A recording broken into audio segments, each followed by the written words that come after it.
El Hospital Country 2000 presenta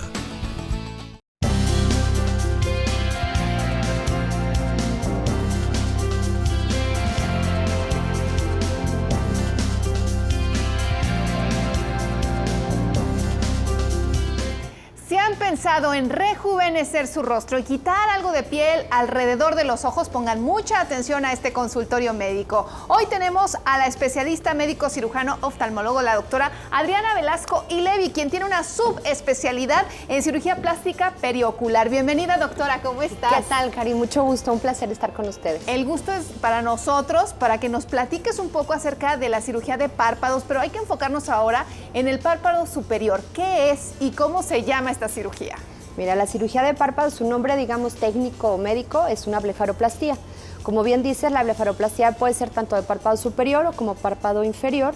Hoy nos vamos a platicar un poquito más acerca de párpado superior. ¿Okay? A ver, para empezar, ¿quiénes podrían ser candidatos a una cirugía de párpado superior?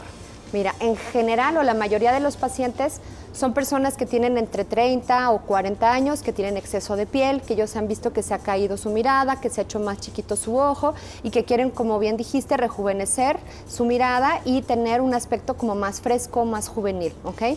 También puede ser asociado a algunas patologías o ser funcional cuando limita un poquito el campo visual o cuando tienen caída realmente del párpado, que se le llama ptosis palpebral. También puede ser por estética, es decir... Puede ser por estética, por supuesto. Y a lo mejor son personas de mucha edad, pero ya ven que el párpado pues no les gusta cómo tiene la forma.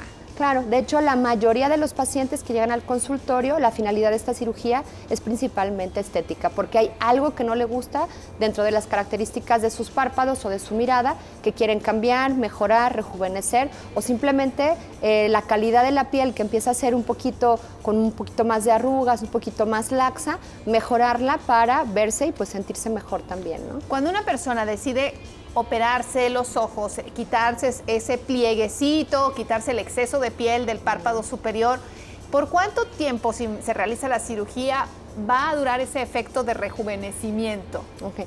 La cirugía como tal, o sea, el acto quirúrgico es una cirugía relativamente corta, tiene una duración aproximada de 1 hora, que debe de ser realizada no en consultorio, debe de ser realizada en quirófano con todas las medidas y protocolos de higiene y de seguridad como de cualquier tipo de cirugía. Después, pues se van a su casa, es una cirugía ambulatoria y el resultado como tal no es por siempre, tiene una efectividad, digamos, alrededor de unos 15, 20 años. Así es que las personas que están buscando este tipo de cirugía tienen que tener en cuenta precisamente que es una duración de largo plazo, porque 10 años estamos hablando que es hasta 20 a veces, sí. Y puede cambiar, pues a lo mejor la seguridad. ¿Tú qué has notado cuando tus pacientes ven los resultados? ¿Qué has notado?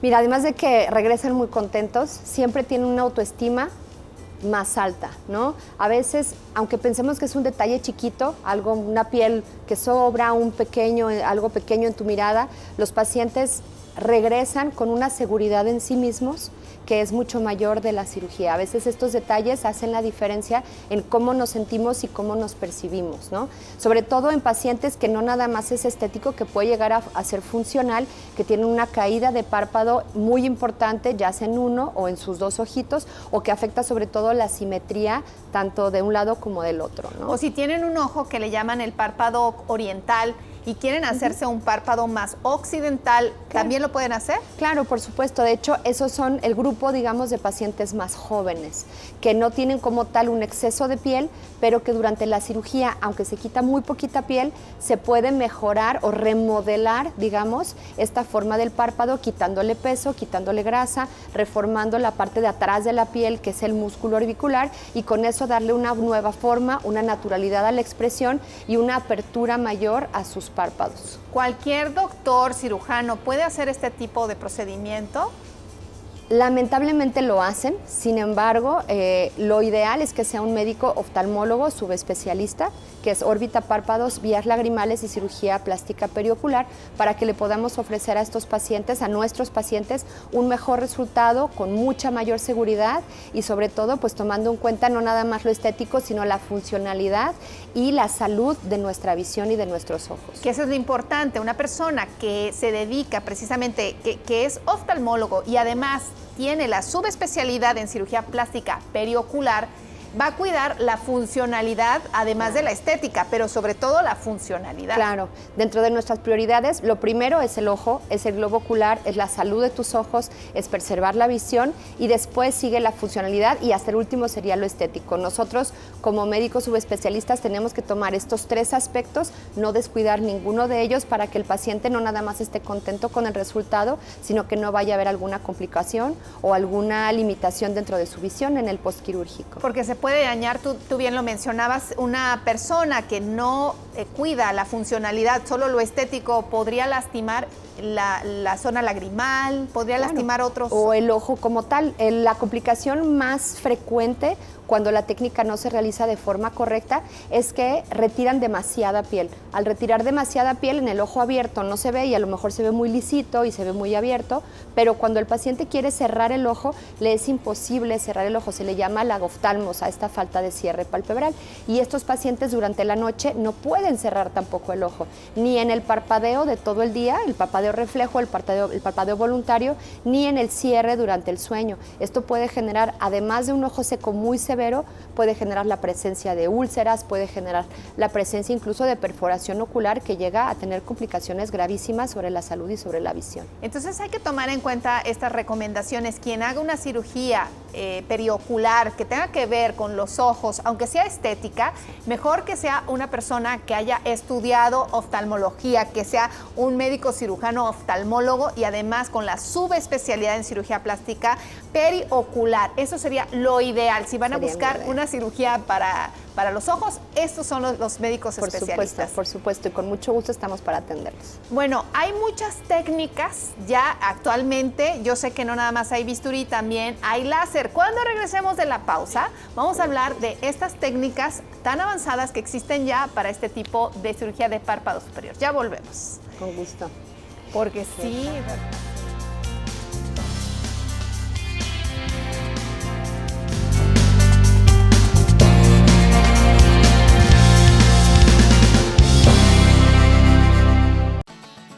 ¿Sabías que la colitis nerviosa o síndrome de intestino irritable lo padecen entre el 15 y 20% de la población? Es más frecuente en mujeres que en hombres y la mayoría de los pacientes tiene entre 20 y 50 años de edad.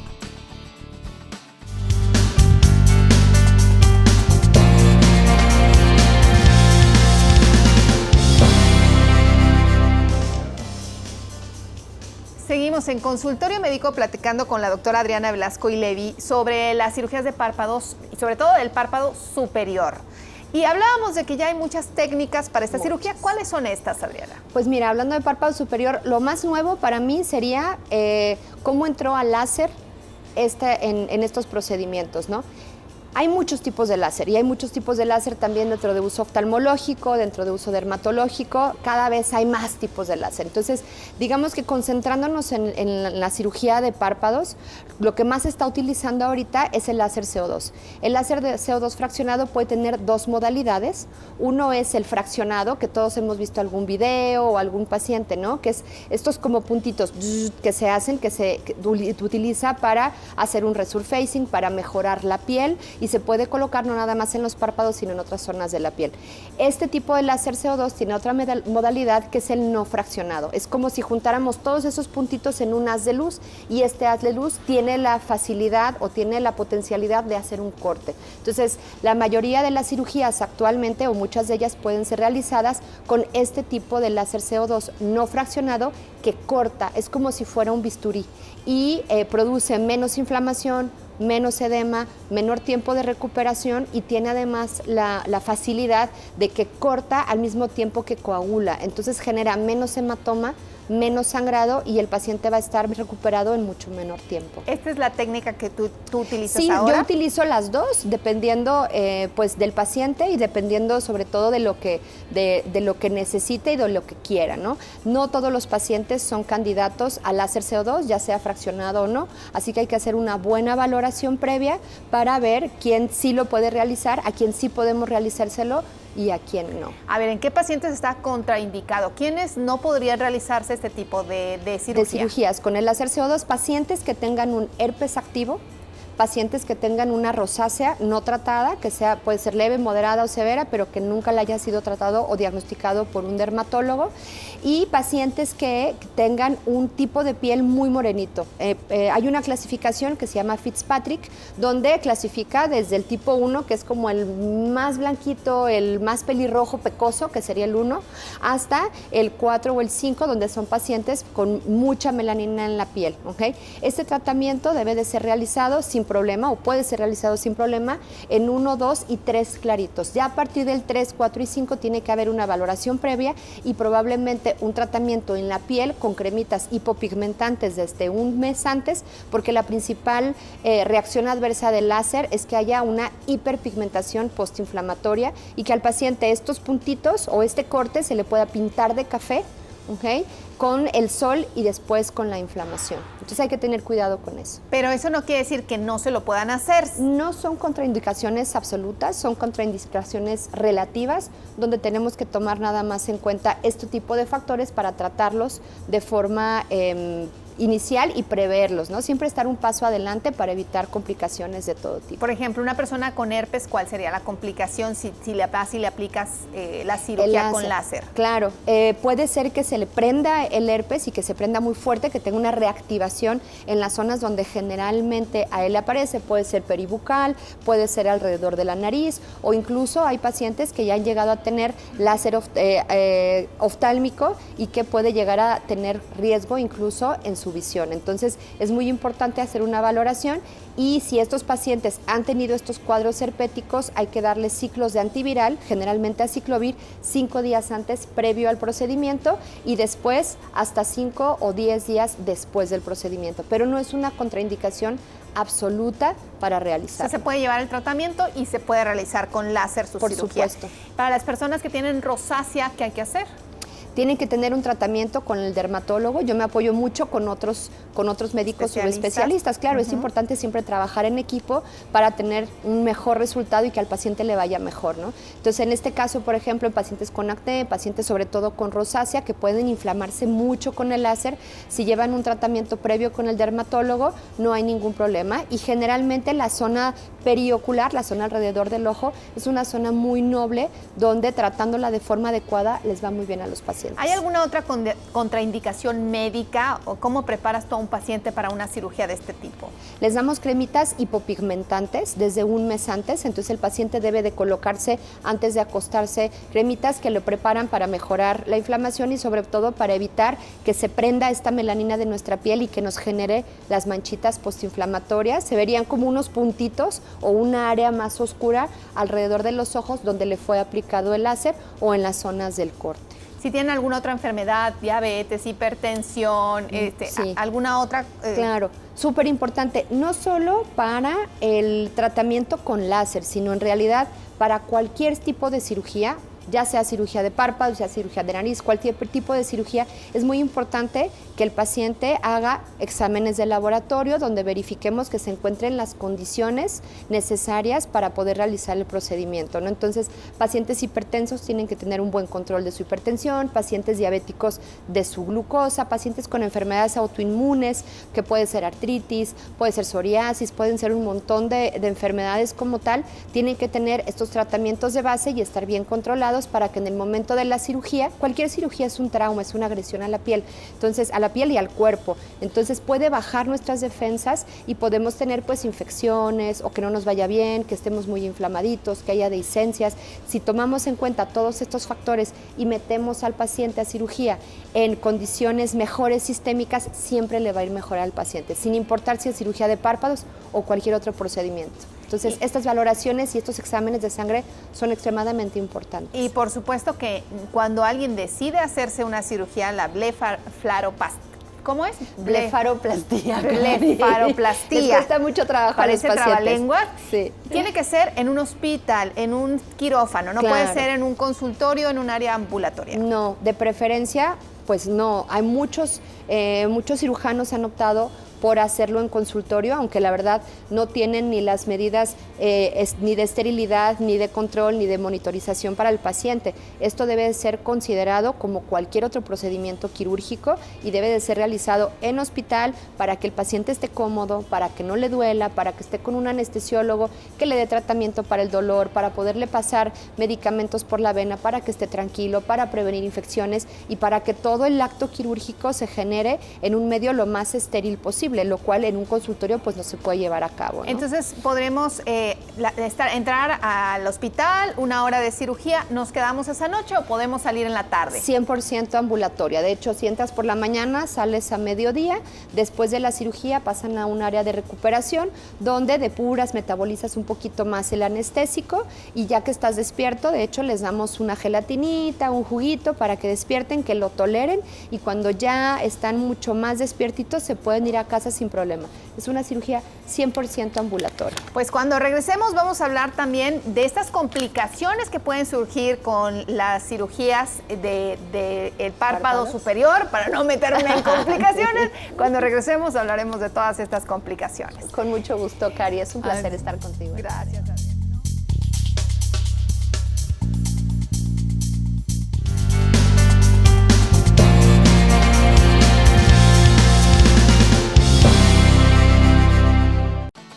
¿Sabías que las agruras son una sensación de quemadura en la parte inferior del pecho que se produce cuando el ácido del estómago regresa al esófago, ocasionada porque la válvula entre el esófago y el estómago no cierra completamente?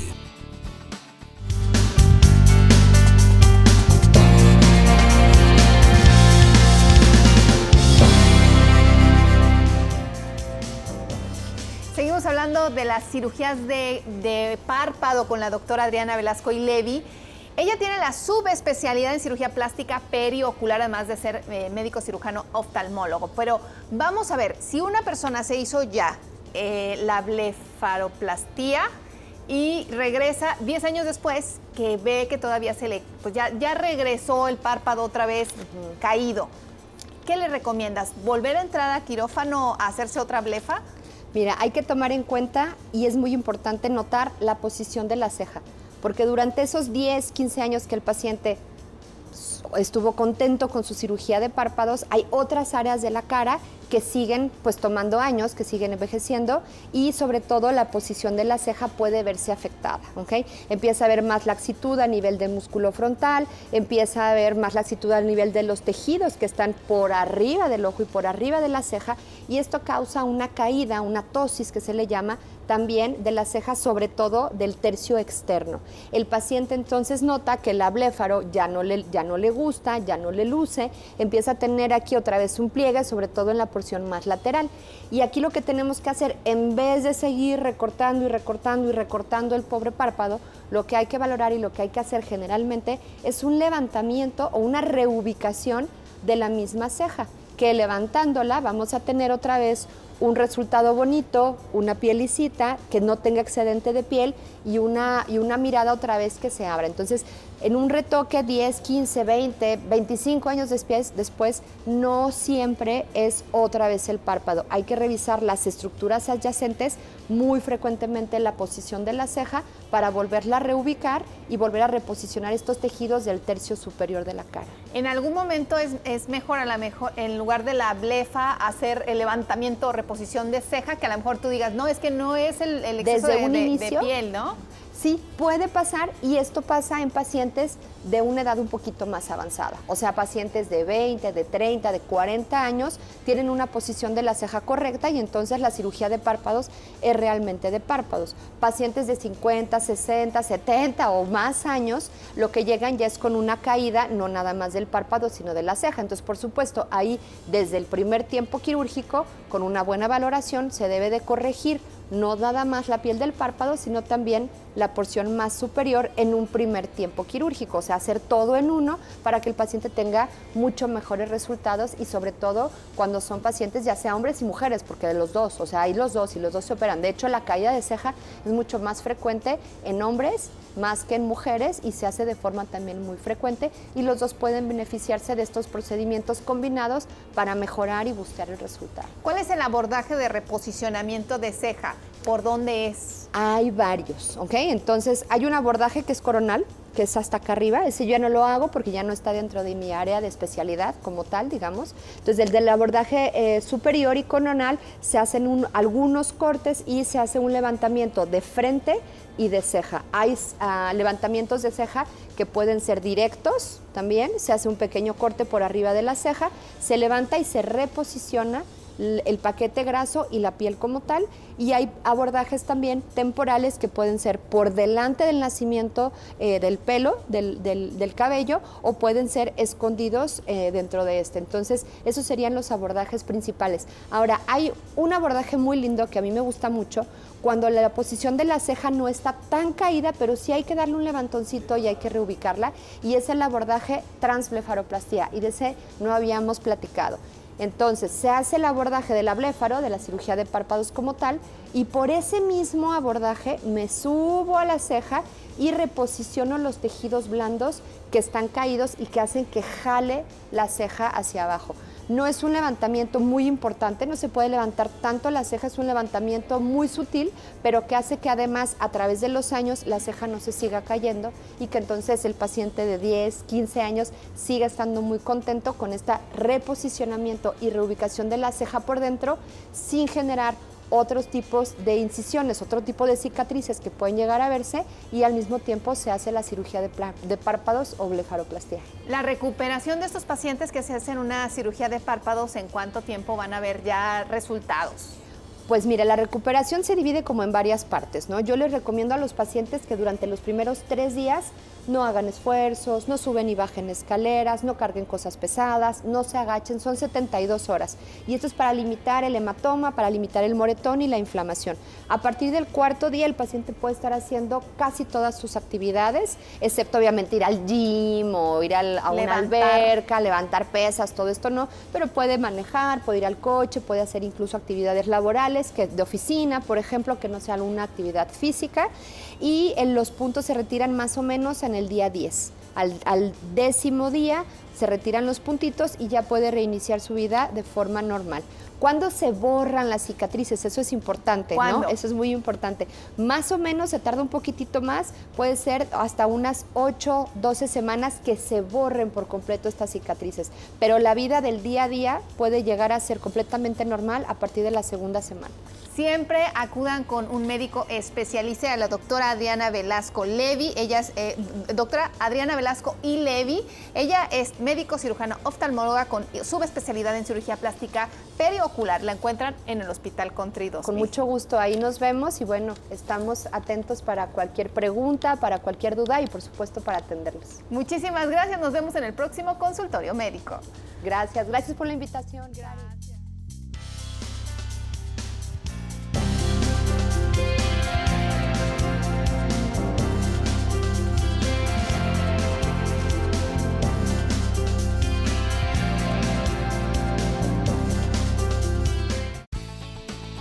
El Hospital Country 2000 presentó